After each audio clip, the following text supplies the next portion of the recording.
Writing Out Loud, a program designed to explore in-depth interviews with writers to hear that words have voices. Hello everyone, I'm Teresa Miller and welcome to Writing Out Loud. My very special guest today is Linda Leavell. Her book is Holding On Upside Down, a biography of Mary Ann Moore. Thank you for being here, Linda. Thank you very much for having me. And congratulations on all these wonderful reviews. How does that Thank feel? you. It feels great. It really feels amazing. Sometimes I have to pinch myself. So it's unexpected. Yes. Well, let's talk a little bit about Mary Ann Moore. There may be some people out in the audience who aren't familiar yet with her work. Can you give us a thumbnail sketch? She's an American poet, lived from 1887 to 1974. William Carlos Williams, T.S. Eliot, Ezra Pound, Robert Frost, E.E. Cummings were her contemporaries and her friends. She knew she knew all of them. And she is regarded among people who know American poetry as being a major poet of the 20th century, maybe among the, say, top half dozen poets of the 20th century. And but she's best known in her late career in the 50s and 60s. She became a celebrity, not just for her, I mean, she was a poet, but she was became famous for other things as well. And she was famous as a baseball fan. So she started wearing a black cape and a tricorn hat. And she was although she thought of herself as a very shy person, in her late life after she turned 60, she became very warm, was a very charismatic speaker, and the crowds loved her, and she was invited to throw out the first pitch at Yankee Stadium in 1968. She was photographed with Muhammad Ali and wrote the jacket notes for his album I Am the Greatest. So she was on a commercial for Braniff Airlines with Mickey Spillane. So she had quite a career as a celebrity in her later years. When did you begin your journey with her?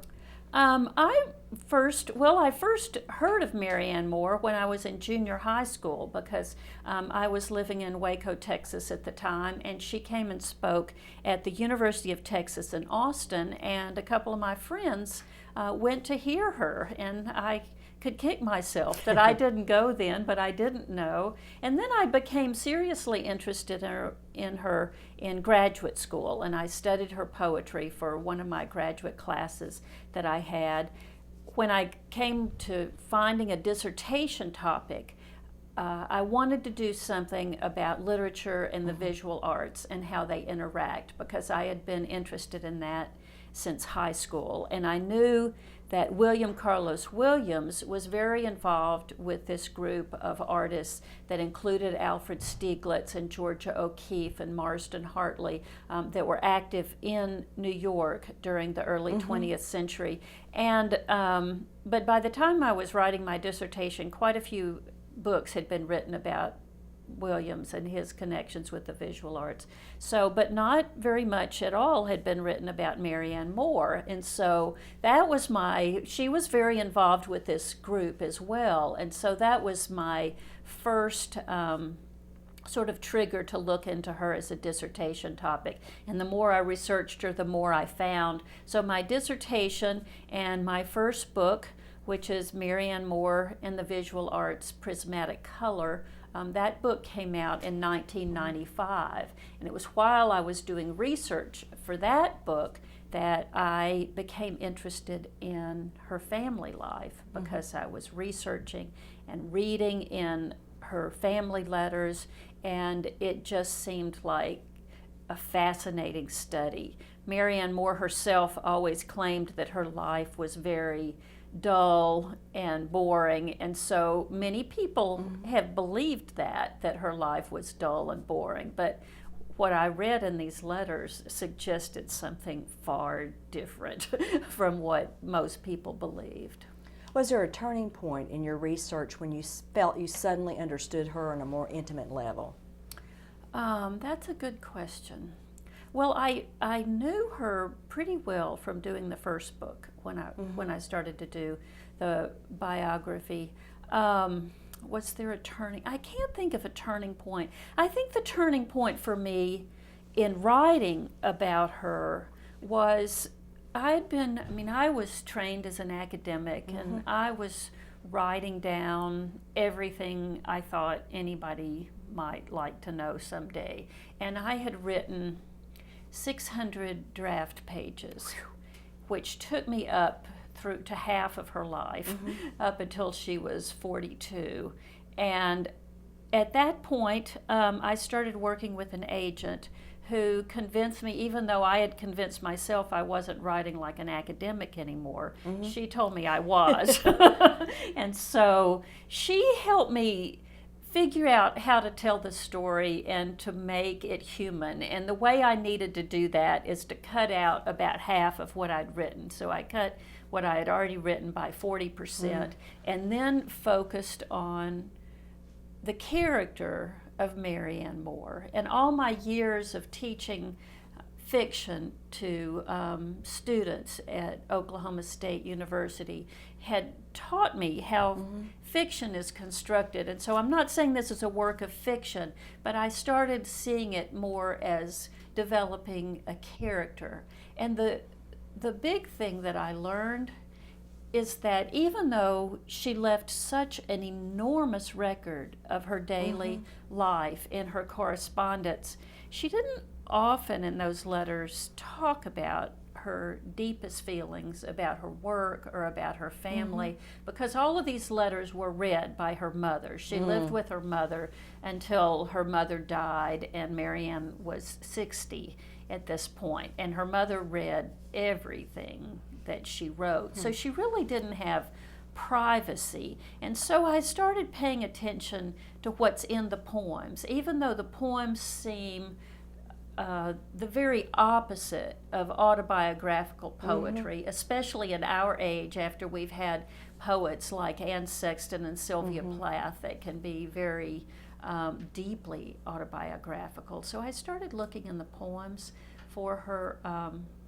deeper feelings. And what I surmised, I would say the thing that I discovered and that I try to bring forth in the book is that even though Marianne Moore had very little privacy at home with her mother, in her poetry, she found privacy.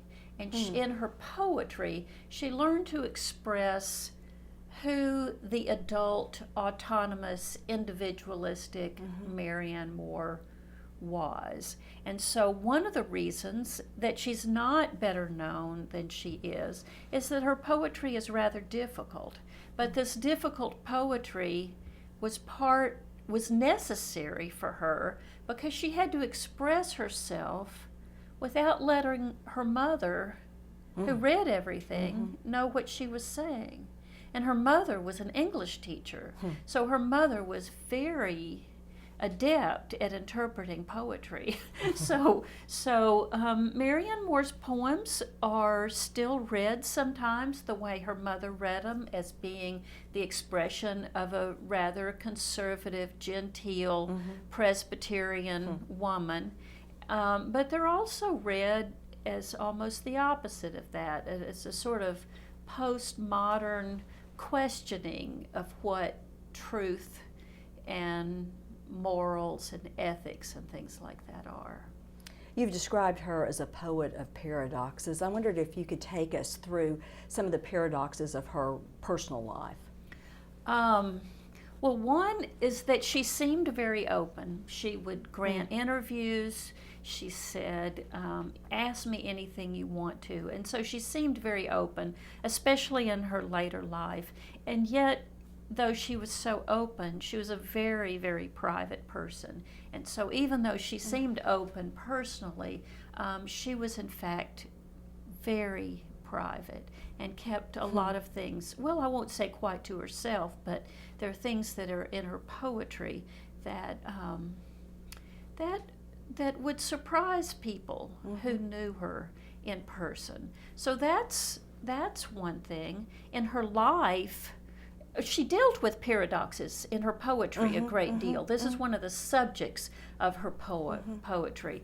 What I consider her greatest poem is the long poem called An Octopus. And in this poem she writes about, it's actually about the glacier that's on top of Mount Rainier. And she's interested in the paradoxes of a glacier, how it seems solid but actually moves, how she talks about how it's so delicate that it can pick periwinkles from the cracks, and yet it has the concentric crushing rigor of the python. So the fact that it could be both delicate and devastating is one of the paradoxes that she deals with. So that sort of paradox she deals with in her poetry. In her personal life, she lived with her mother. Her mother was what we would call today overbearing. Or worse. Or worse, yes. She was a very manipulative woman, and she demanded a great deal from her children. She had lost her own mother early, and so she had had a very, very lonely childhood. This is the mother. And so when she had two children, she had Marianne after she'd separated from her husband. So the poet never met her father. So, and the three of them were very, very close. And Mary Warner Moore, the mother, on some level, really did not want her children to grow up. She wanted to keep them close to her, and she wanted them to remain children. So she didn't. Warner, who is Marianne's older brother, was a very tall and handsome and outgoing young man, and he loved the ladies. And he always had girlfriends, And the mother never approved of the girlfriends because she thought that the girlfriends would take Warner away from her. So she didn't like the idea of his being a mature man with the interests of a mature man, and she disapproved all the girlfriends that he brought home, till the point where he proposed to somebody that he hadn't even introduced to his mother. And that's how he finally got married. So Warner broke away from this mother, and even though, he broke away in some sense, he did get married, he had 4 children, so he did have a life of his own. Emotionally, I would say he never fully broke from that. Marianne took a different tactic with her mother. She didn't especially want to live out her life with her mother, but at various points she made that decision. And so she finally accepted that and decided that she would take care of her mother and that she would be the loyal little girl that her mother wanted her to be. But she had this career as a poet, which was maybe more emotionally freeing for her than even Warner's life was for him. So even though she had what many would consider to be a very oppressive family life, she was regarded as the most avant-garde, most free-thinking poet in Greenwich Village in the early 20th century. So she was admired for the radicalness of her poetry, even though she lived like a little girl at home, even when she was in her 30s and 40s. So. What would you point to as the defining moment of her personal life and the defining moment of her professional life? Well, can 4 years be a moment? Sure, yes. In many cases they are. Well, I would say the 4 years that she was away at Bryn Mawr were a very defining moment in her personal life, because she was so close to her family that she suffered horribly from homesickness when she first went to Bryn Mawr. She said, I found this so poignant. She wrote in a letter, I feel as if I am melting away like a snowdrop. And she felt like she didn't have an identity. I mean, she just really lost herself being away from her family. But during her junior year, several things came together, and she began to think of herself as a writer. She had written some for the student literary magazine and had gotten some positive attention over that, and she just really wanted to write. And so it was while she was at Bryn Mawr, especially in the spring of her junior year, there's a moment for you. There you go, that's good. When she decided that she wanted to be a writer and that she needed to be a writer.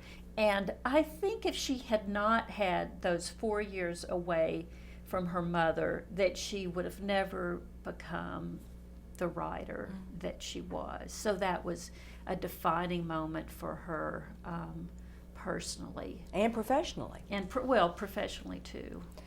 Mary Ann wrote so many beautiful lines. How did you settle on the title, Holding On Upside Down? Well, I had several others before I came to Oh, that one. seriously? Yeah, Yes, that's a good one. Yes, it didn't. I was working for a long time with the title Possessed to Write. That's nice.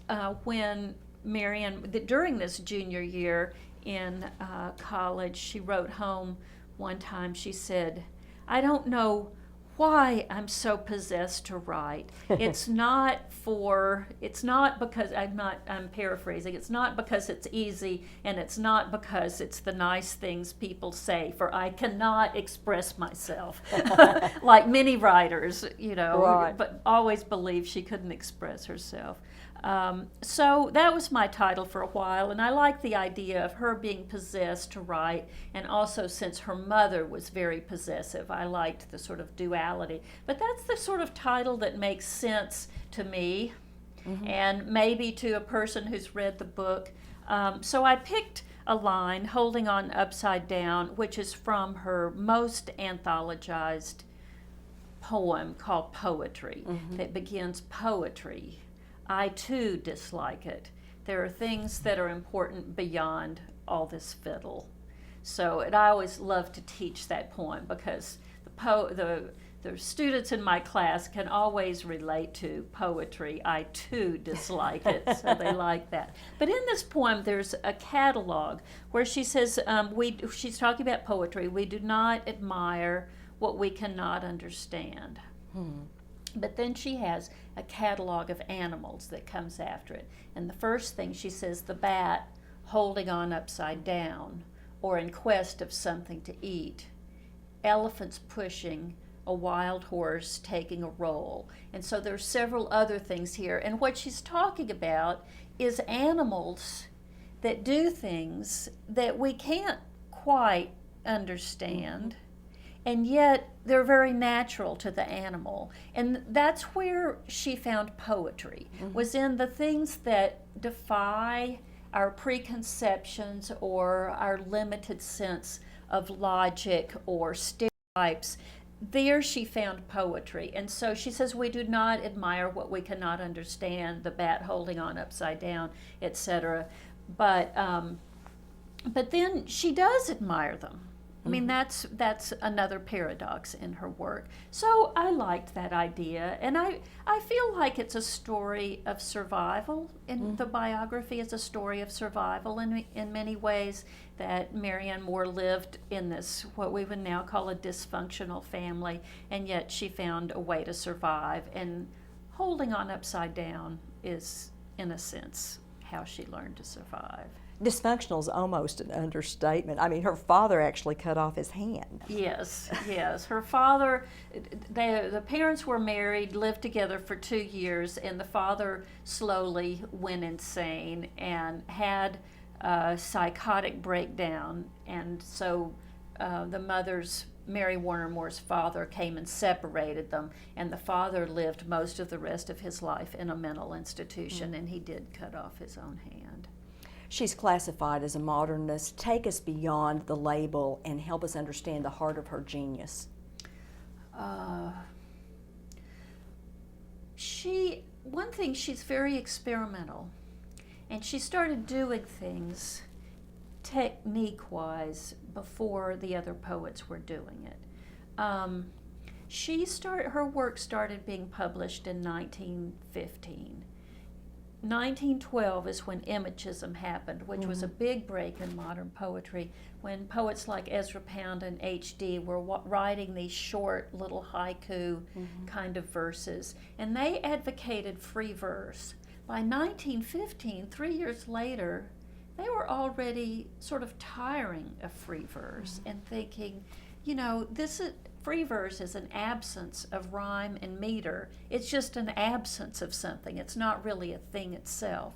But Marianne Moore, by developing her stanza, which is based on syllable count and rhyme, came up with a technique of having a form that allowed for the natural cadence of language the way free verse did, and yet it was still a form that subtly affected the sound of the poem and also affected its shape on the page. So that's one thing that what she was a genius for. Her use of quotations. From the time she was in college, she started using quotations in her poem. And later, and this was something that very possibly Eliot and Pound got from her, because they used quotations from classical literature a great deal in their poetry.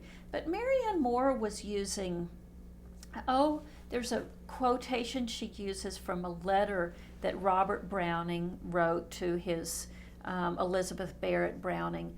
And it's not the part of the letter that anybody would want to quote and celebrate, but he says, he sort of teasingly scolds her for raising yellow roses because he thinks they're bad luck. And so she writes a poem about yellow roses. And so that's the way that she uses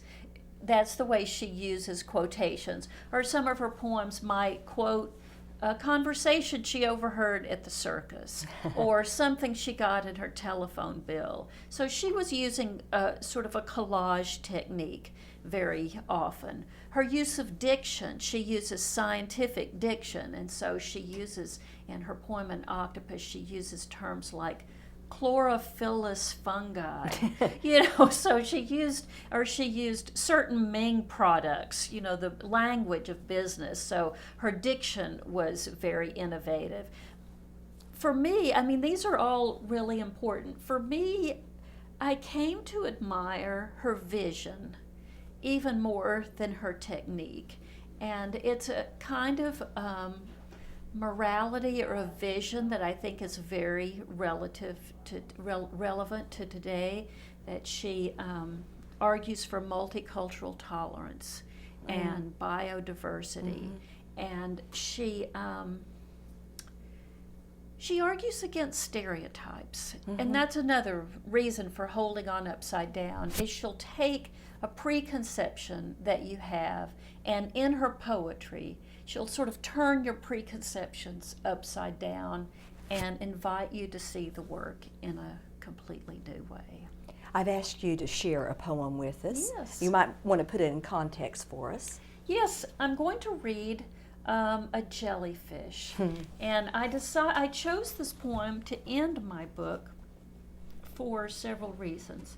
One is that it's a poem that comes full circle in her career. She actually wrote this poem when she was, for the first time, when she was a senior at Bryn Mawr. So it's very early in her career. That would have been a good 6 years before she ever published anything other than in the student magazines. And she didn't include it in the volumes of her early work. It wasn't until the 1950s, after she'd become a celebrity, that she decided to reintroduce it into a work of poems. So it was included in a book that came out in 1959. I chose to use it in the book because it also sort of talks about her uncertainty. So here it is, A Jellyfish. Visible, invisible, a fluctuating charm, an amber tinctured amethyst inhabits it. Your arm approaches, and it opens and it closes. You had meant to catch it, and it quivers. You abandon your intent. If you could have actually approached Mary Ann's life as fiction, what's the one thing you would have changed about her story? Oh, that's really hard. But because I mean, I wanted to be absolutely truthful in the biography, and yet I thought of it like fiction in terms of shaping it. And you always wonder what if. There's a turning point for her. After she graduated from Bryn Mawr, she went off to her first job. She worked at Lake Placid, New York for 5 years, and that job was eliminated, and she was offered a job to work in New York at Columbia University Library. This would have brought her to New York 4 years before she actually got to New York. What would that have been like if she'd been in New York, been away from her mother, been around the art world, had a career of her own? What would that have been like? And I would sort of love to know that. And I wonder, she might not have become as great a poet as she was. Maybe it was living with her mother that actually created this sort of cauldron in which the poetry was being produced. Thank you so much for being here, Linda, and congratulations on a wonderful book. And thank all of you for joining us on Writing Out Loud.